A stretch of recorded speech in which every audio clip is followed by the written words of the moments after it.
کڈا سونا نظر حضرت محترم آج کی رات خوش قسمت ہے وہ لوگ، قسمت کی دنی ہے جنہیں یہ موقع ملا اللہ کے حضور گڑ گڑانے کا، اس سے صلح کرنے کا، اس کی بارگاہ میں معافی مانگنے کا، کیونکہ یہ آنسو بڑے قیمتی ہیں۔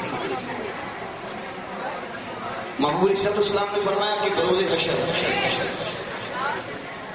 دوزخ کی آگ میرے کچھ امتیوں کی طرف لپکے گی، حالانکہ وہ نمازی ہو گئے، وہ حاجی ہو گئے،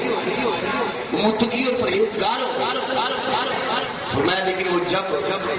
آگے بڑھے گی اگر اسلام فرماتے کہ میں اس کو بجھاؤں گا لیکن وہ اور آگے بڑھے گی۔ رسول اللہ صاحب فرماتے ہیں کہ اس کے بعد ابراہیم علیہ السلام مجھے ایک پیالہ دیتے ہیں،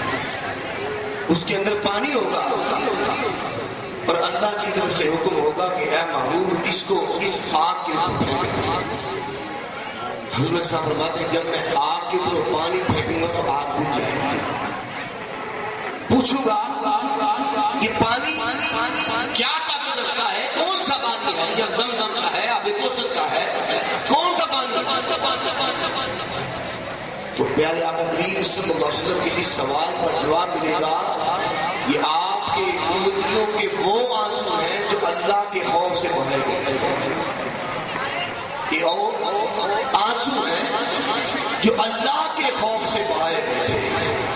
تو قربان جاؤں، محبوب علیہ السلام نے فرمایا کہ اللہ کے خوف سے نکلنے والا ایک آنسو وہ دوزخ کی آگ کو بجھا دیتا ہے۔